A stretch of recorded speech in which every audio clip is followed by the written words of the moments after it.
Assalamualaikum warahmatullahi wabarakatuh. Salam sejahtera untuk kita semua. Perkenalkan, kami dari kelompok 8, kelas IF 1108. Saya Nisrina Amalia Fatunisa, NIM 23111025156, dan rekan-rekan saya. Saya Raka Saya Yudhistira dengan NIM 2311102010. saya Far Ramadan dengan NIM 23111020024. Oke. Jadi pada kesempatan kali ini kami akan memaparkan hasil diskusi tugas mata kuliah Teori Peluang dan Implementasi dengan judul Teori berbasis problem dengan pendekatan distribusi hipergeometrik dengan dosen pengampu Bapak Hendri Tantioko, Eskom, Mkom. Oke, kita seringkali dihadapkan pada situasi di mana kita mengambil keputusan dari populasi terbatas, seperti memilih produk cacat, menyeleksi kandidat terbaik dari beberapa pilihan, atau menentukan sampel darah dalam riset medis. Nah, semuanya itu dilakukan tanpa pengembalian. Nah, situasi seperti itu tidak dijawab dengan peluang biasa. Disinilah distribusi hipergeometrik menjadi sangat relevan karena mempertimbangkan perubahan peluang setelah diambil.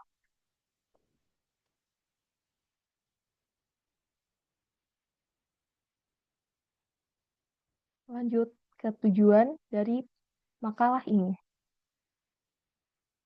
Untuk tujuan penulisan, pertama itu mengetahui hasil analisis dengan metode perhitungan peluang kombinasi elemen dari populasi terbagi dalam beberapa kategori menggunakan distribusi geometrik dalam konteks pengambilan sampel secara acak tanpa pengembalian. Yang kedua, menghitung dan menganalisis nilai ekspektasi atau MEAN dan variasi dari perubahan acak dalam distribusi hypergeometrik termasuk multivariat berdasarkan contoh kasus nyata. Dan untuk studi kasus yang pertama, sebuah perusahaan memiliki 40 karyawan yang terbagi dalam tiga divisi, 12 orang. Dari divisi keuangan, 15 orang, dan dari divisi pemasaran, isinya dari divisi teknologi. Jika secara acak dipilih 7 orang untuk mengikuti pelatihan khusus, berapa peluang bahwa 3 orang berasal dari divisi keuangan, 2 orang dari divisi pemasaran, lalu 2 orang lagi dari divisi teknologi. Pertama, definisi permasalahan pengambilan sampel dilakukan tanpa pengembalian dari populasi dengan tiga kategori, yaitu keuangan, pemasaran, dan teknologi, menggunakan distribusi hypergeometrik multivariat. Untuk definisi pembacak ini, K itu jumlah orang dari divisi keuangan dalam sampel X. P ini jumlah orang dari divisi pemasaran dalam sampel dan T itu teknologi dalam sampel. Jumlah orang dari divisi teknologi dalam sampel. Untuk definisi parameter N sama dengan 40, K sub K 12, K sub P 15 sama dengan 15, K sub T sama dengan 13. N sama dengan 7. Yang diminta itu X sub K sama dengan 3, Y sama dengan 3, X sub P sama dengan 2, dan X sub T sama dengan 2. Menghitung nilai peluang dari peristiwa P, X sub K sama dengan 3, X sub P sama dengan 15, dan K sub T sama dengan 2, sama dengan kombinasi 12,3 dikali kombinasi 15,2 dikali kombinasi 13,2 per kombinasi 40,7. Itu masing-masing C 12,3 sama dengan 220, dan C 15,2 sama dengan 105, C 13,2 sama dengan 8, C 40,7 sama dengan 18.643.560. Untuk P sama dengan 220 kali 105 kali 78 per 18.643.560, sama dengan 1.801.801.800 per 18.643.560, sama dengan 0,0966. Cuma menghitung nilai MEAN dan variansi dalam perubahan hajak. Main rata-rata MUI sama dengan N kali KI per N. MUK sama dengan 7 kali 12 per 40 sama dengan 2,1. MUP sama dengan 7 kali 15 per 40 sama dengan 2625. Dan MUT sama dengan 7 kali 13 per 40 sama dengan 2375. Untuk variansi sigma kuadrat sub 1 sub I sama dengan N kali K sub I per 6 kali dalam kurung 1 kurangi K sub I per N kurung kali N kurangi N kecil per N kurangi 1. Untuk sigma kuadrat K sama dengan 7 kali 12 per 40 kali 1 min 100 min 12 per 40 kali 33 per 39 sama dengan 1065.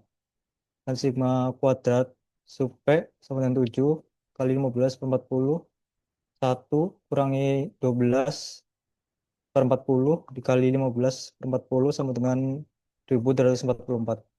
Untuk sigma kuadrat sub T sama dengan 7 kali 13 per 40 kali 1 kurangi 13 per 40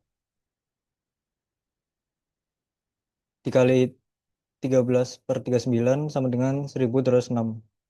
Jadi kesimpulannya adalah peluang kejadian sama dengan 0,0966 dan dengan MUK kemudian 2,1 2,1, MUP sama dengan 2625, MUT sama dengan 2275. Variansi sigma kuadrat sub K sama dengan 1065, sigma kuadrat sub P sama dengan 1244, sigma kuadrat sub T sama dengan 1206. Selanjutnya. Untuk studi kasus yang kedua, yaitu ada dalam sebuah kotak terdapat 20 baterai, terdiri dari 6 baterai rusak dan 14 baterai baik. Jika diambil 5 baterai secara acak tanpa pengembalian, berapakah peluang bahwa tepat dua baterai rusak? Untuk yang pertama, definisi permasalahan, eh, pengambilan sampel tanpa pengembalian dari dua kategori rusak dan baik, maka gunakan distribusi hipergeometrik. Definisi perubahan acaknya, X adalah jumlah baterai rusak dalam sampel. Lalu untuk definisi parameter, N sama dengan 20, yaitu merupakan jumlah total baterai, K sama dengan 6, yang merupakan jumlah baterai rusak, dan N sama dengan 5, yang merupakan ukuran dari sampel. Yang diminta adalah X sama dengan 2. Menghitung nilai peluang dan dari peristiwanya, yaitu menggunakan rumus distribusi hypergeometrik. Dari sini biasa ya, P X sama dengan X kecil sama dengan K per X dikalikan N min K per N min X. Lalu dibagi N per N. Dari parameter yang sudah ditentukan, dapat nilai peluangnya adalah 15 dikali 364 per 15.504 sama dengan 5.460 per 15.504 dan didapat hasilnya yaitu 0,3522. Lalu untuk menghitung nilai min dan variansinya dari perubahan acak. Minnya rumusnya yaitu N dikali K per N sama dengan 5 dikali 6 per 20 didapat hasilnya 1,5. Dan variansinya sigma kuadrat sama dengan N dikali K per N dalam kurung 1 dikurangi K per N dikali N min N kecil per N dikurangi 1. Jadi 5 dikali 6 per 29, 20 harusnya ini kayaknya. Dikali 1 min 6 per 20, dikali 20 min 5 per 20 min 1. Lalu didapat 5 dikali 0,3 dikali 0,7 dikali 15 per 19. Didapat hasilnya adalah 8,829. Jadi kesimpulan jawabannya adalah peluang kejadian ada 0,3522, minnya yaitu 1,5 dan variansinya adalah 0,829. Next. Untuk studi kasus yang ketiga, ada suatu kelompok yang terdiri dari 25 orang dibentuk untuk keperluan penelitian biologi yang terdiri dengan 7 orang golongan darah A, 10 orang dengan golongan darah O, sisanya bergolongan darah B. Jika diambil sampel acak sebanyak 6 orang, berapakah peluang bahwa 2 orang bergolongan darah A, 3 orang bergolongan darah O, dan 1 orang berdarah B? Yang pertama, definisi permasalahan. Dilakukan dengan pengambilan sampel tanpa pengembalian dari populasi dengan lebih 2 kategori, yaitu A, O, B. Digunakan distribusi hipergeometrik multivariat. Lalu kita mendefinisikan peubah acak.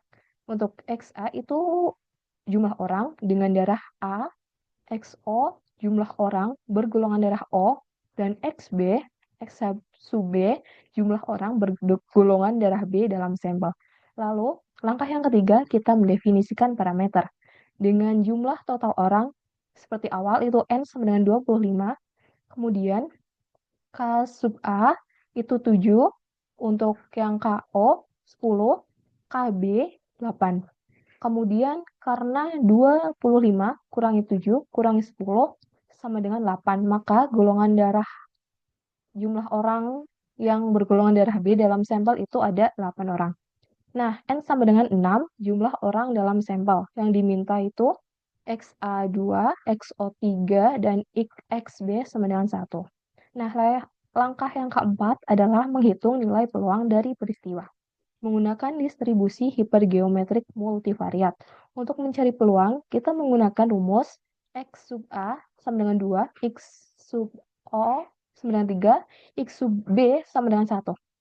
Nah, di sini ada kombinasi dari 7,2, 10,3, dan 8,1. Dibagi kombinasi 25 dan 6. Dengan hasil kombinasi 7,2 itu hasilnya adalah 21. Hasil kombinasi 10 dan 3 itu 120. Lalu kombinasi 8 dan 1 adalah 8. Dan yang terakhir kombinasi 25 dan 6 adalah 1772 100.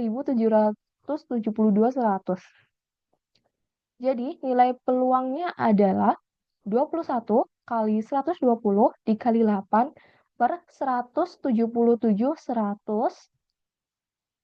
Hasilnya adalah 11,38% atau setara senilai dengan 0,1138. Dan yang terakhir, kita akan menghitung nilai mean dan variansi dari peubah acak. Untuk nilai mean-nya, mu-nya adalah rumusnya N kali KI per N. Yang pertama, kita cari mu A. Dengan hasilnya itu 6 kali 7 per 25 sama dengan 1,68.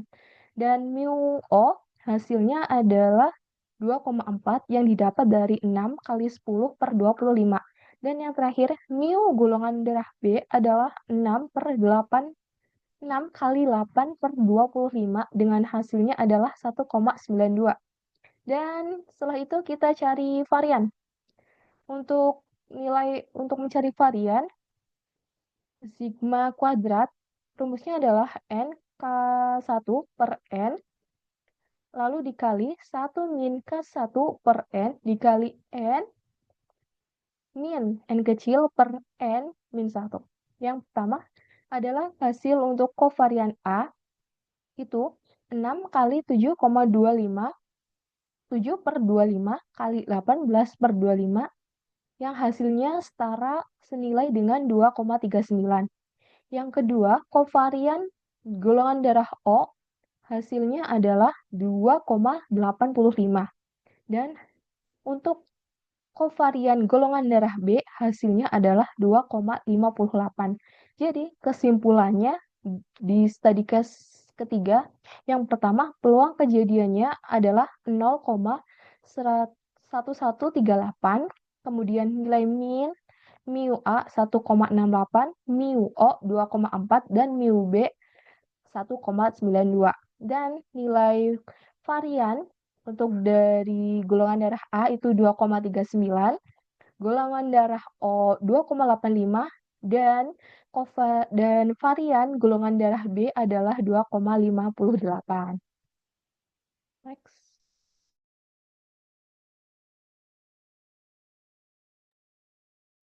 Untuk kesimpulan dari makalah ini, yaitu dari ketiga studi kasus di atas dapat disimpulkan bahwa distribusi hypergeometrik sangat relevan digunakan untuk menghitung peluang ketika sampel diambil secara asak tanpa pengembalian dari populasi terbagi kategori. Pada studi kasus 1 melibatkan 3 divisi karyawan yang terpilih tertentu, lalu pada studi kasus kedua dengan 2 kategori baterai, dan studi kasus ketiga dengan 3 golongan darah, peluang terpilih kombinasi 2A, 3O, dan 1B. Secara umum, rata-rata min dalam distribusi ini mengikuti proporsi dari total populasi, sedangkan variansi juga mempertimbangkan ukuran sampel serta rasio pengambilan yang penting dalam memperkirakan sebaran nilai dari ubah acak. Lalu sarannya, penulis makalah ini tentu masih memiliki keterbatasan dan belum sepenuhnya sempurna dalam mengkaji penerapan distribusi hypergeometrik. Oleh karena itu, penulis menyarankan agar ke depan pembahasan mengenai distribusi hypergeometrik dapat dikembangkan lebih lanjut dengan menggunakan data dari observasi langsung sehingga lebih relevan, mengeksplorasi hubungan antar kategori, dan memanfaatkan bantuan perangkat lunak statistika. Oke, cukup sekian hasil pemaparan dari kelompok 8. Kurang lebihnya mohon maaf. Terima kasih atas perhatiannya. Wassalamualaikum warahmatullahi wabarakatuh.